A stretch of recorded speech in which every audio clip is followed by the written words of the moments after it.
काल नवरात्रीचा दुसरा दिवस होता। सकाळ सकाळी छान अशी देवपूजा करून घेतली। दुपारच्या जेवणामध्ये अख्खा मसूर बनवायचा होता। कढईमध्ये तेल गरम केलं, त्याच्यामध्ये बारीक चिरलेला कांदा, 2 हिरव्या मिरच्या ठेचलेल्या, लसूण टाकला, कांदा गुलाबी होईपर्यंत परतून घेतला। काळं तिखट, हळद टाकलं, व्यवस्थित मिक्स करून घेतलं। कलर येण्यासाठी थोडी मिरची पावडर टाकली, त्याच्यामध्ये अर्धा टोमॅटो टाकला आणि टोमॅटो गळूपर्यंत त्यांना मसाला तेल सुटेपर्यंत भाजून घेतला। भिजलेलं मसूर टाकलं, गरम पाणी टाकलं, नमक टाकायचं आणि 10 मिनिटं मसूर एकने छान असं शिजवून घ्यायचं।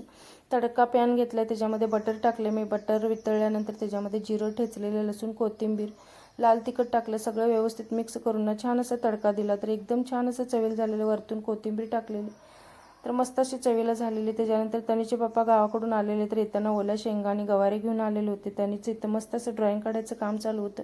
त्याच्यानंतर आम्ही जेवण केलं आणि थोडेसे शेंगा शिजवायचे होते, ते कुकरला लावून घेतले आणि संध्याकाळच्या वेळेला गवारी नीट करत बसलेली। तनीचा इकडे त्याचे पप्पा अभ्यास घेत बसलेले। तर कसा वाटला मिनी ब्लॉग? आवडला असेल तर लाईक, शेअर, सबस्क्राईब